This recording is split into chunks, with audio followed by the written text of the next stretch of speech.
Hello students, I'm Dr. Himanshu Kandpal, Assistant Professor English, Government MS College for Women, Bikaner. In the previous video, we have studied about the author William Blake, and in this video, we are going to study the poem The Tyger, written by William Blake. Published in a collection of poems called Songs of Experience in 1794, Blake wrote The Tyger during his more radical period. He wrote most of his famous major works during this time, often railing against oppressive institutions like the church or the monarchy, or any and all cultural traditions, sexist, racist, or classist, which stifled imagination or passion. Blake published an earlier collection of poetry called The Songs of Innocence in 1789. Once Songs of Experience came out 5 years later, the two were always published together. The Tyger is a highly symbolic poem based on Blake's personal philosophy or spiritual and intellectual revolution by individuals. The speaker in the poem is puzzled at the sight of a tiger in the night, and he asks it a series of questions about its fierce appearance and about the creator who made it. But the context and everything in it must be interpreted according to Blake's philosophy of symbolic myths about human life, society, and spiritual revolution. The poem is comprised of 6 quatrains in rhymed couplets. The meter is regular and rhythmic, its hammering beat suggestive of the smithy that is the poem's central image. The simplicity and neat proportions of the poem form perfectly suits its regular structure, in which a string of questions all contribute to the articulation of a single central idea. The Tyger consists entirely of unanswered questions, and the poet leaves us to awe at the complexity of creation, the sheer magnitude of God's power, and the inscrutability of divine will. The perspective of experience in this poem involves a sophisticated acknowledgement of what is unexplainable in the universe, presenting evil as the prime example of something that cannot be denied but will not withstand facile explanation either. The open awe of the tiger contrasts with the easy confidence in the lamb of a child's innocent faith in a benevolent universe. William Blake's The Tyger is a poem about the nature of creation, much as is his earlier poem from the Songs of Innocence, The Lamb. However, this poem takes on the darker side of creation takes on the darker side of creation with when its benefits are less obvious than simple joys. Blake's simplicity in language and construction contradicts the complexity of his ideas. The poem is meant to be interpreted in comparison and contrast to the poem The Lamb, showing the two contrary states of the human soul with respect to creation. The tiger is the opposite of the lamb because instead of talking about the creation of good, he speaks about the creation of the evil. It has been said many times that Blake believed that a person had to pass through an innocent state of being like that of lamb, like that of lamb, and also absorb the contrasting conditions of experience like those of the tiger in order to reach a higher level of consciousness. In any case, Blake's vision of creative force in the universe, making a balance of innocence and experience, is at the heart of the poem. The tiger is a spiritual partner to his previous poem, The Lamb.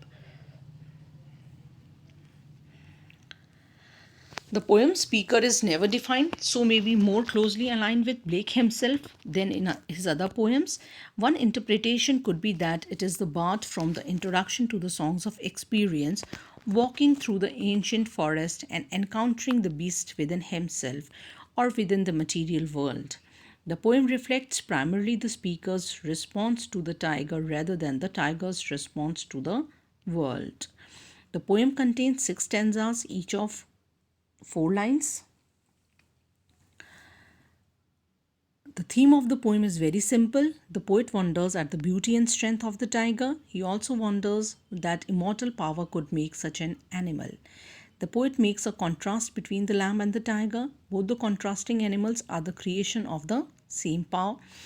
The poem is a fine imagery. The poem is both simple and symbolic. The poet has drawn very good and vivid images in the poem. In the first stanza, Tiger, tiger, burning bright in the forest of the night, what immortal hand or eye could frame thy fearful symmetry? In the first stanza, the poet says that tiger is burning bright in the forest of the night. The line means that the tiger which is in the forest is burning like fire, or in other words, looking like yellow fire in the dead of night. The burning bright also reflects the tiger's bright yellow color that makes it look fierce. In the third line, what immortal hand or eye could frame thy fearful symmetry? The poet raises a rhetorical question. Rhetorical question is a question which is asked for the sake of persuasive effect rather than as a genuine request for information. The speaker implying that the answer is too obvious to require a reply. So in the third line, the poet raises a rhetorical question, which is the immortal hand or eye, which is capable of framing. Immortal means divine, never dying.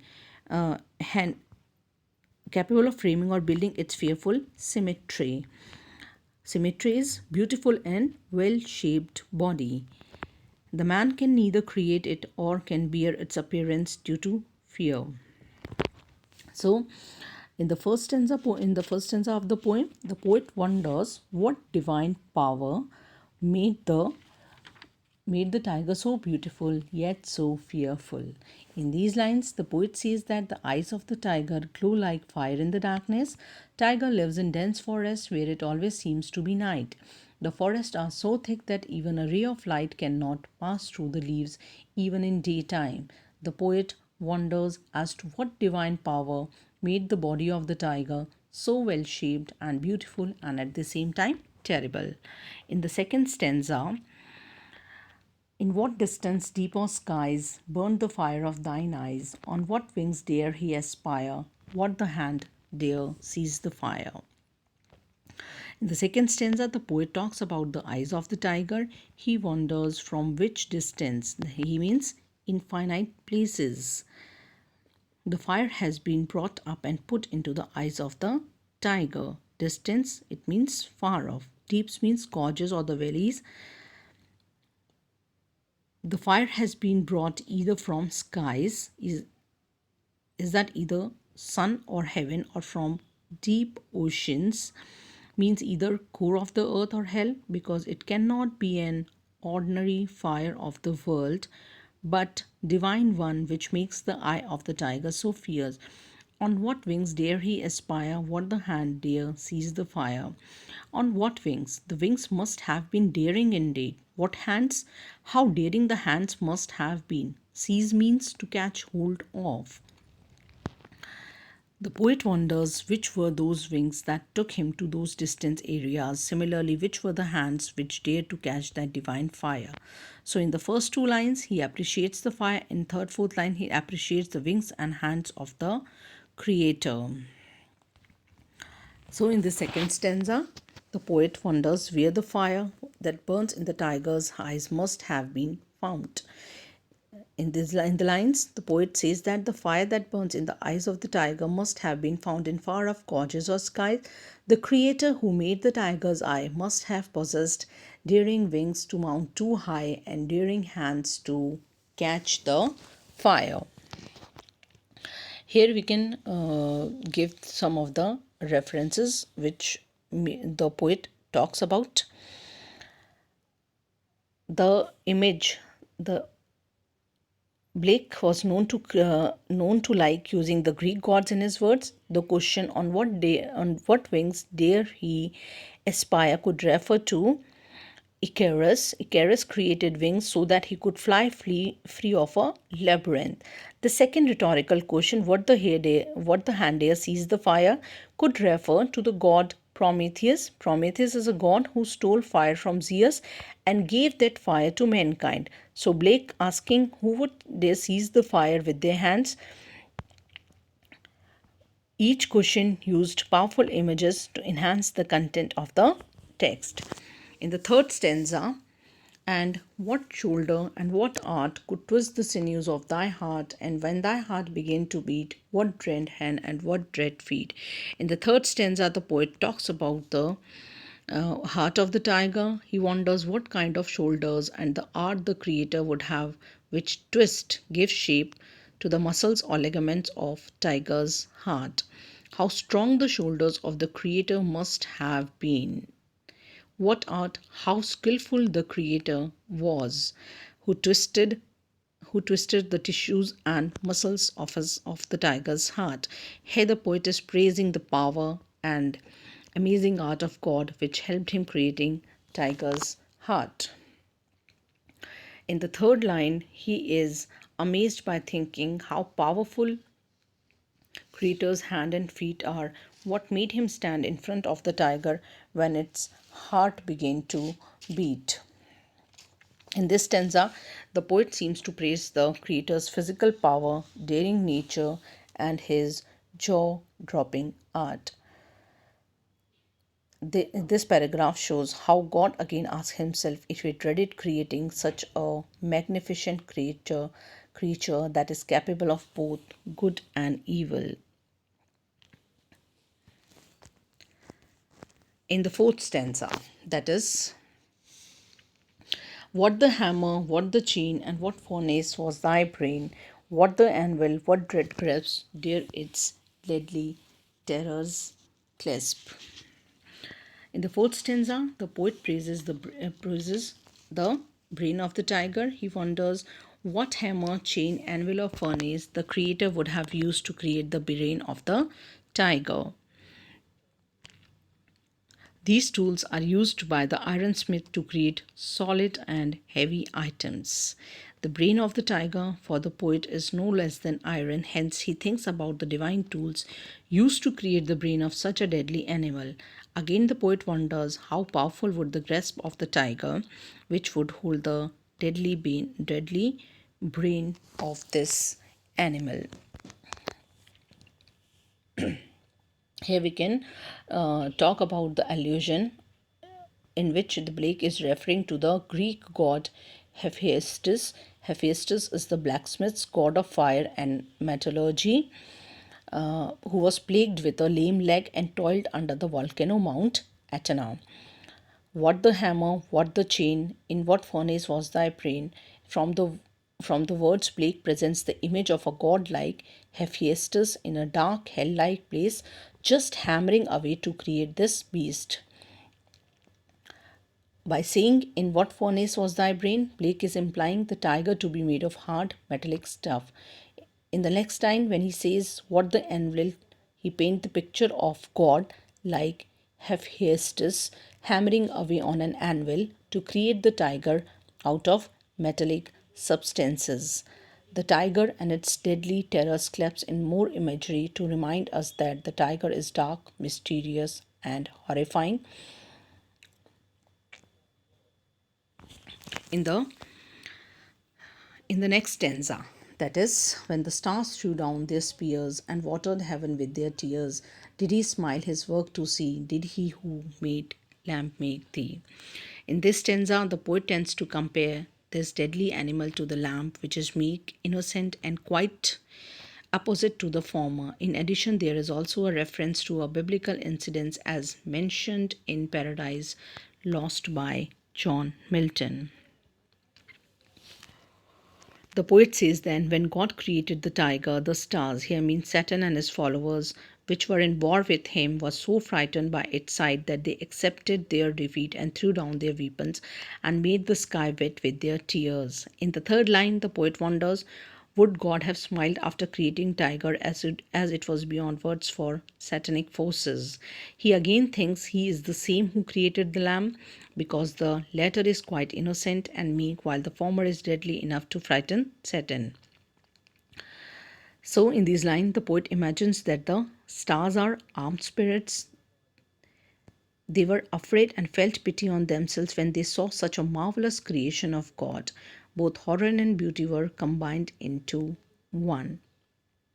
They laid down their weapons when they saw a powerful and fierce animal like the tiger. The poet puts a question whether God was pleased to see his creation. The poet wonders whether God who made the lamb made the tiger. A lamb is a symbol of gentleness and innocence, whereas a tiger is a very fierce and cruel animal.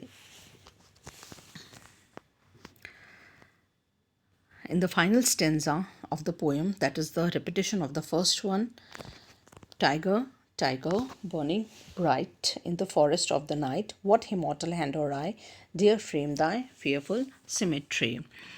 The only word changing here is dare instead of could, which is quite significant. In the first stanza, the poet seems to be less amazed by the power of tiger and God, but after going through all the features of the tiger, he wonders it is only God who can dare to create such an animal. The word dare has been used in the place of frame. This change has significance and force. So, in the sixth and the final quatrain of the poem, it is the recap of the first quatrain. The poet uses repetition to bring back the tiger, tiger burning bright in the forest of the night. The tiger links to mankind. The burning bright refers to the flourishing and ferocity of the tiger. The line in the forest of the night again is used as an imagery to get the reader to picture a dark, mysterious environment, implying that the tiger is a creature of the night. Lastly, the immortal hand or eye is a symbol of a high power. What God is the one who created the tiger, a creature that is both terrifying and beautiful at the same time. There is one difference that Blake made in this final stanza from the first one. The difference comes in the last line of the poem. In the first stanza, Blake asked, could frame thy fearful symmetry? Meaning, is God actually capable of creating a creature so terrifying yet beautiful? But in the line 24 of the poem, Blake changes this question to ask, dare frame thy fearful symmetry? The question is not if God is powerful enough to create a creature like the tiger, but what God would even dare to create a creature so terrifying? Would he dare creating the tiger? If we take the tiger as a symbol of mankind, we can say that would he dare create the tiger or mankind with free will, knowing that free will may lead them astray from worshipping the Lord?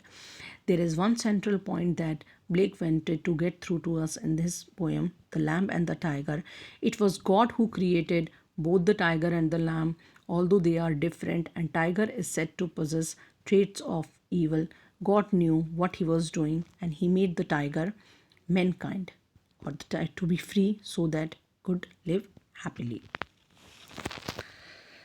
So it is in this way that Blake poetry has the power to astound us with his insight. Published in 1794 in one of the Songs of Experience, Blake's The Tiger is a poem about the nature of creation, nature of mankind, as much as in the earlier poem from the Songs of Innocence, The Lamb. However, this poem takes on the darker side of creation when its benefits are less obvious than simple joys. Blake's simplicity in language and construction contradicts the complexity of his ideas. This poem is meant to be interpreted in comparison to, in contrast to, The Lamb, showing the two contrary states of the human, staying the two contrary states of the human soul with respect to creation. It has been said many times that Blake believed that a person had to pass through an innocent state of being like that of land. If we are talking in mankind in general, a person had to pass through the innocent state of being like that of land, and also observe the contrasting conditions of experience like those of tiger in order to reach a higher level of consciousness. In any case, Blake's vision of a creative force in the universe, making a balance of innocence and experience, is at the heart of this poem. This is all about the poem Tiger.